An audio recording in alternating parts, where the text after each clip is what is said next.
එවං මේ සුතං ඒකං සමයං භගවා සාවත්තියං විහෙරති 제තවනේ අනාථ පින්ඩිකස්ස ආරාමේ තේන කෝපන සමයේන සාවත්තියං අඤ්ඤතරෝ භික්ඛු අහිනාදට්ඨෝ කාලකතෝ හෝති මා විසින් මෙසේ අසන ලදි එක් සමයක භාග්‍යවත් බුදුරජාණන් වහන්සේ සැවැත් නුවර 제තවන නම් වූ අනේ පිඬු සිටුතුමාගේ ආරාමයෙහි වැඩ වසනසේක.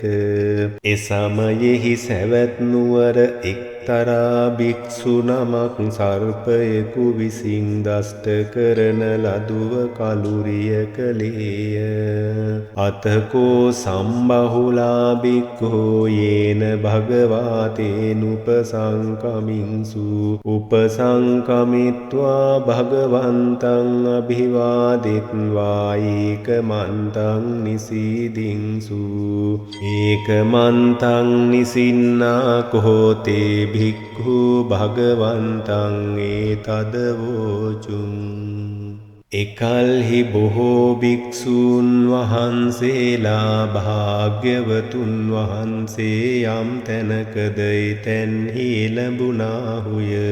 එළඹ භාග්‍යවතුන් වහන්සේට වැඳ එකත් පසෙක හුන්නාහුය. එකත් පසෙක හුන්නා වූ ඒ භික්ෂූහු භාග්‍යවතුන් වහන්සේට මේ පුවත දැන්වූහ.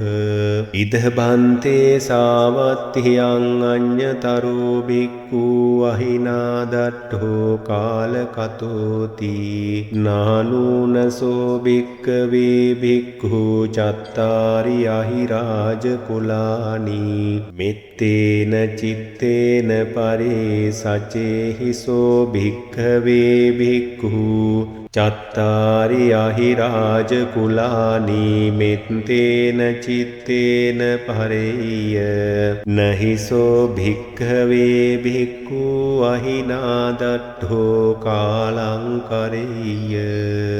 ස්වාමීනි භාග්‍යවතුන් වහන්ස මේ සැවැත් නුවර සමීපයෙහි එක්තරා භික්ෂු නමෙක් සර්පයෙකු විසින් දෂ්ට කරන ලද්දේ කලුරිය කළේය. මහණෙනි ඒ භික්ෂුතෙම සතර අහිරාජ කුලය ඒකාන්තයෙන් මෙත් සිතින් නොපැතිරවීය. මහණෙනි ඉදින් වනාහි සතර අවිරාජ කුලයන් මෙත් සිතින් පැතිරවී නම් මහණෙනි ඒ භික්ෂුතෙම සර්පයා විසින් දෂ්ට කරන ලද්දේ නොම කලුරිය කරන්නේය. කතමානි චත්තාරි අහිරාජ කුලානි විරූපක්ඛං අහිරාජ කුලං ඒරාපතං අහිරාජ කුලං කන්හා ගෝතමකං අහිරාජ කුලං සතර අහිරාජ කුලයෝ කවරහුද යත් විරූපාක්ෂ නම් සර්පරාජ කුලය ඒරාපත නම් සර්පරාජ කුලය ජභ්‍යාපුත්ත නම් සර්පරාජ කුලය කන්හා ගෝතමක නම් සර්පරාජ කුලය යන මේ සතරයි. නහනූනසෝ භික්ඛවේ භික්ඛු ඉමානි චත්තාරි අහිරාජ කුලානි මෙත්තේන චිත්තේන පරිසචේහිසෝ භික්ඛවේ භික්ඛු ඉමානි චත්තාරි අහිරාජ කුලානි මෙත්තේන චිත්තේන පරේය නහිසෝ භික්ඛවේ භික්ඛු අහිනාදට්ඨෝ කාලං කරෙය්‍ය. මහණෙනි ඒ භික්ෂුතෙම මේ සතර සර්ප කුලයන් ඒකාන්තයෙන් මෙත් සිත නොපැතිර වීය. මහණෙනි වනාහි ඒ භික්ෂුතෙම මේ සතර සර්ප රාජ කුලයන් වෙත මෙත් සිත පැතිර වී නම් මහණෙනි ඒ භික්ෂුතෙම සර්පයා විසින් දෂ්ට කරන ලද්දේ නමුදු කලුරිය නොකරන්නේය. අනුජානාමි භික්ඛවේ භික්ඛු ඉමානි චත්තාරි අහිරාජ කුලානි මෙත්තේන චිත්තේන පරිතුං අත්තගුත්තියාත්ත රක්ඛාය අත්ත පරිත්තායාති.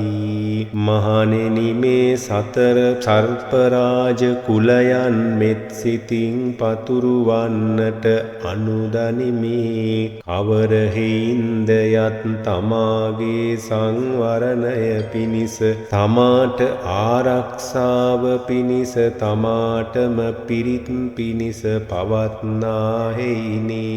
ඉදම වෝච භගවා ඉදං වත්වා සුගතෝ අතහාපරං ඒතජවෝච සත්තා. භාග්‍යවතුන් වහන්සේ මෙසේ වදාළසේක.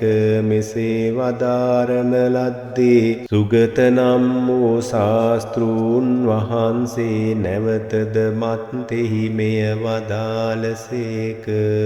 විරූපක්ඛේහි මේ මෙත්තං මෙත්තං ඒරාපතේහි මේ චබ්බ්‍යාපුත්තේහි මේ මෙත්තං මෙත්තං අන්හා ගෝතමකේහිච.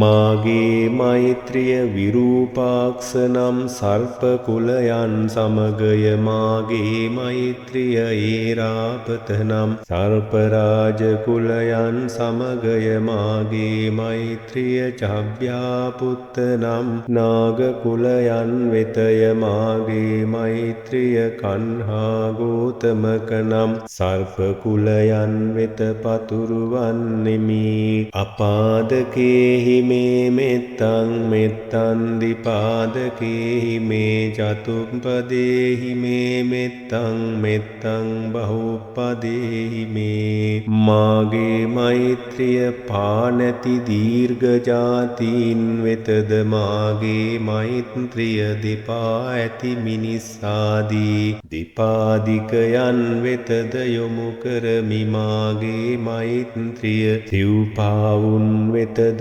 මාගේ මෛත්‍රිය බොහෝ පා ඇත්තවුන් වෙතද පතුරුවන්නෙමි. මාමං අපාදකෝ හිංසි මාමං හිංසි දිපාදකෝ මාමං චතුප්පදෝ හිංසි මාමං හිංසි බහුප්පදෝ. අපාදක සත්වයන් මාහට හිංසා නොකරත්වා දෙපා සත්වයන් මාහට හිංසා නොකරත්වා සිව්පා සත්වයන් මාහට හිංසා නොකරත්වා බොහෝ පා ඇති සත්වයන් මාහට හිංසා නොකරත්වා. සබ්බේ සත්තා සබ්බේ පානා සබ්බේ භූතාච කේවලා සබ්බේ භද්‍රානි පස්සන්තු මා කංචි පාපමාගමා. සියලු සත්වයන්ද සියලු ප්‍රාණීන්ද හුදෙක් සියලු භූතයෝද සැමදෙන යහපතක්ම ලබත්වා කිසිවෙකුත් කරා දුකක් නොපැමිණේවා. අප්පමානෝ බුද්ධෝ අප්පමානෝ ධම්මෝ අප්පමානෝ සංඝෝ පමානවන්තානි සිරින් සපානි අහි විච්ඡිකා සතපදි උන්නානාභේ සරභූ මූසිකා කතා මේ රක්ඛා කතා මේ පරිත්තා පටික්කමන්තු භූතානි සෝහං නමෝ භගවතු නමෝ සත්තන්නං සම්මා සම්බුද්ධානන්ති. බුද්ධ ගුණය අපමණය දහම් ගුණය අපමණය සංඝ ගුණය අපමණය සිරිසපයෝ හෙවත් දීර්ඝ ජාතිහු ප්‍රමාණවත්ය එනම් සර්පයෝය ගෝනුස්සෝය පත්තෑ ආදීහුය මකුළුවෝය සිකනල්ලුය මූසිකයහු යනාදී වසයෙනි මා විසින් ආරස්සා කරන ලද්දේ මොවුන්ගින්ය මොවුන්ගින් වන විපත් වලින් මා ආරක්ෂා කරන ලද්දාහ පිරිත් කරන ලද්දාහ භූතයෝ පහවෙත්වා ඒ මම භාග්‍යවතුන් වහන්සේට නමස්කාර කරමි සත්බුදුවරයන්ට නමස්කාර කරමි සාදු සාදු සාදු